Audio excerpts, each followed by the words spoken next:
প্রিয় দর্শক, প্রীতি এবং শুভেচ্ছা নিন। সাজ্জাদ কাদির এই মুহূর্তে আপনাদের সামনে কথা বলতে এসেছি। বাংলাদেশ জঙ্গি রাষ্ট্রের পথে, মার্কিন গোয়েন্দা প্রধানকে জানালেন ভারতের নিরাপত্তা উপদেষ্টা। এই প্রসঙ্গটি নিয়ে আপনাদের সামনে এই মুহূর্তে কথা বলব। আপনারা ইতিমধ্যেই জানেন যে মার্কিন যুক্তরাষ্ট্রের নিরাপত্তা প্রধান তুলসী গ্যাবার্ড এই মুহূর্তে ভারত সফরে আছেন। তিনি 2.5 দিনের ভারত সফরে এসেছেন। ভারত থেকে তিনি জাপান এবং ফ্রান্সে যাবেন। তার মধ্যে তিনি ভারতে খুব গুরুত্বপূর্ণ বৈঠক করছেন। প্রায় পৃথিবীর 20টি দেশের গোয়েন্দা প্রধানদের ভারতে একটি সম্মেলন, ভারতে একটি বৈঠক, সেই বৈঠকে অংশগ্রহণ করবেন। তিনি প্রধানমন্ত্রী নরেন্দ্র মোদীর সাথে সাক্ষাৎ করবেন।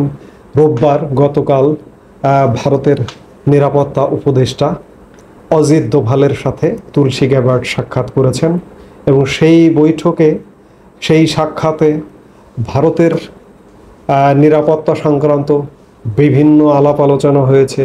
দু দেশের গোয়েন্দা তথ্য বিনিময়ের আলাপ আলোচনা হয়েছে।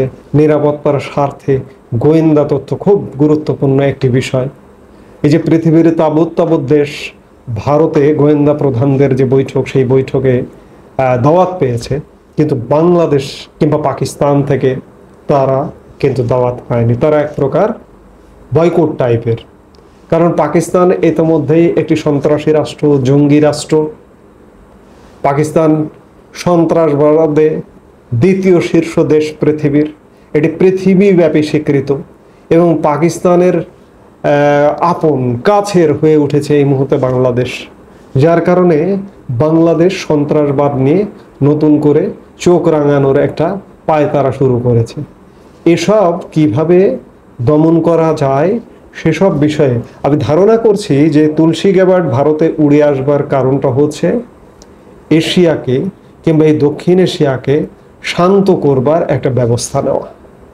কারণ হচ্ছে ওদিকে পাকিস্তান, এবং পাকিস্তানের উস্কানিতে আওয়ামী লীগ সরকারের পতনের পর বাংলাদেশ নতুন করে মাথা চাড়া দিয়ে উঠেছে। এই মাথা চাড়া দেওয়াকে থামাতে হবে, পাকিস্তানকে থামাতে হবে। এই থামানোর জন্যই বৈঠক পাল্টা বৈঠক। অজিত দোভাল জানিয়ে দিয়েছেন যে তুলসী গ্যাবার্ডকে যে বাংলাদেশ নতুন করে আরেকটি সন্ত্রাসবাদী রাষ্ট্র হিসেবে পৃথিবীর বুকে আবির্ভূত হচ্ছে। পৃথিবীর শীর্ষ সন্ত্রাসী দেশ সেই আফ্রিকার বার্কিনা ফুসো, আমাদের পাশের পাকিস্তান দ্বিতীয়, বাংলাদেশ কোন সিরিয়ালে আসে সেটি বলা কঠিন। তো এগুলো রুখতে হবে। এই যে বাংলাদেশ যে এই পরিচয়ে পরিচিত হচ্ছে দিন দিন, বাংলাদেশ কিন্তু ধীরে ধীরে পৃথিবী থেকে বিচ্ছিন্ন হয়ে যাচ্ছে এবং বিচ্ছিন্নতা একটা বিচ্ছিন্নতাবাদী রাষ্ট্র হিসেবে ধীরে ধীরে ঢুকে যাচ্ছে, রাষ্ট্রের কাতারে ঢুকে যাচ্ছে। এটি বাংলাদেশের জনগণের জন্য, বাংলাদেশের জনগণ একটি জনগোষ্ঠী অন্ততপক্ষে বোঝে না, বুঝতে চায় না।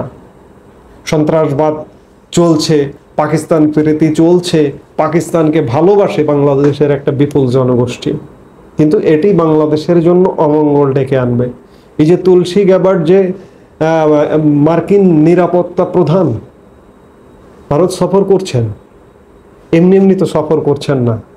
নিশ্চয়ই একটি চূড়ান্ত পদক্ষেপ বা এই অঞ্চলের সন্ত্রাসবাদ দমনে যদি এমন কোনো চূড়ান্ত পদক্ষেপ নিতে হয় তাও নেবে। আমরা তো আসলে যুদ্ধের সাথে পরিচিত নয়। আপনি পৃথিবীর অন্য অঞ্চলের কথা চিন্তা করুন তো, প্যালেস্টাইনের কথা চিন্তা করুন, ইসরায়েল প্যালেস্টাইনের কথা চিন্তা করুন, কিংবা পৃথিবীর বিভিন্ন জায়গায় যেসব দেশে যুদ্ধ হচ্ছে। প্যালেস্টাইন ইসরায়েল সেটি তো দূরের কথা, আফগানিস্তান পাকিস্তান কি হচ্ছে? পাকিস্তানেরই তো যান বাঁচানো ফরজ কাম, এরকম একটা অবস্থা হয়ে গেছে। সেই পাকিস্তানের ইন্ধনে আমরা লাফাচ্ছি। আফগানিস্তান পাকিস্তান যুদ্ধের মতো অবস্থা, যুদ্ধ হচ্ছে। সেখানে বাংলাদেশে যদি এমন কোনো কর্মকাণ্ড, সন্ত্রাসবাদ কায়েম করতে গিয়ে যদি এমন কোনো কর্মকাণ্ডকে, এমন কোনো পরিস্থিতির মুখোমুখি হতে হয়, সেটি কতটা ভয়ানক হবে একবার চিন্তা করেছেন? ওসব অঞ্চলে, আমি প্যালেস্টাইন কিংবা ইসরায়েলের কথা যদি বলি, আমি সবচেয়ে বড় কথা, সবার আগে সর্বাগ্রে আমি জনসংখ্যার কথা চিন্তা করি। বাংলাদেশ একটা বিপুল জনসংখ্যার দেশ, আয়তন অনুযায়ী ছোট্ট আয়তনের একটি দেশ, আয়তন অনুযায়ী ব্যাপক 18 কোটি জনসংখ্যা। আপনি একবার চিন্তা করেছেন পৃথিবীর বহু দেশ, বহু উন্নত দেশ, 3-4টা দেশ মিলিয়ে এই জনসংখ্যা নেই। আপনি একবার চিন্তা করুন তো ফ্রান্সের জনসংখ্যা কতটুকু, জাপানের জনসংখ্যা কতটুকু, কিংবা ইউকের জনসংখ্যা কতটুকু, ইটালির জনসংখ্যা কতটুকু। সেই বিচারে সেসব দেশ 3টা দেশ জোড়া দিয়ে এক বাংলাদেশের জনসংখ্যা। তো বাংলাদেশ যদি একটি যুদ্ধ পরিস্থিতির মুখোমুখি হয় কিংবা এই ধরনের সন্ত্রাসবাদ দমন করতে গিয়ে পৃথিবী যদি ভারত, মার্কিন যুক্তরাষ্ট্র কিংবা যেসব যেসব দেশের গোয়েন্দা প্রধানদের ডেকে এই যে সম্মেলনটা হচ্ছে বা এই বৈঠকটি হচ্ছে, যদি সিদ্ধান্ত নেয় যে বাংলাদেশে সন্ত্রাসবাদ দমন করতে হবে, পাকিস্তানের সন্ত্রাসবাদ দমন করতে হবে, শীর্ষ সন্ত্রাসী রাষ্ট্র কেন হবে, তাহলে একবার কি অবস্থা হতে পারে একবার চিন্তা করুন। আমরা তো আসলে শান্তই ছিলাম, আমরা তো আসলে ভালোই ছিলাম, কিন্তু আমাদের সেই ভালো থাকাটা আমাদের ভালো লাগছিল না বাংলাদেশের জনগণের একটি অংশের। আমি বৃহৎ জনগণ বলবো না, বাংলাদেশের বৃহৎ অংশ, বৃহৎ জনগণ বিপদগামী নয়, সুচিন্তা করে, ভদ্রলোক, শান্ত শিষ্ট মানুষ, সহজ মানুষ, সরল মানুষ, তাদের দুঃখ কষ্টের কথা বলতে পারে না। কিন্তু কিছু বিপদগামীর কারণে আজকে আমরা বিপদের সম্মুখীন। আমরা চাই না সেই বিপদ আমাদের সামনে আসুক।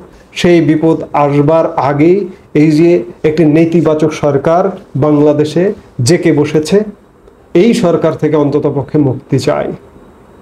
মুক্তি আসুক, তাহলেই আমরা অন্ততপক্ষে সন্ত্রাসবাদী রাষ্ট্রের তালিকায় পৌঁছে যাব না। এখনো এই যে বছর সন্ত্রাসবাদের সূচকে, পৃথিবীব্যাপী একটি সূচক হয়, একাধিক সংস্থা এগুলো করে। আমি একটি সংস্থার সূচকে দেখেছি বাংলাদেশ সন্ত্রাসবাদী রাষ্ট্রের তালিকায় 35তম, বহু দূরে, পাকিস্তান থেকে বহু দূরে। আমি এর আগের বক্তব্যে বলেছি আমরা আরো সন্ত্রাসবাদীর রাষ্ট্রের তালিকায় আরো দূরে সরে যেতে চাই, পাকিস্তানের আশপাশে থাকতে চাই না।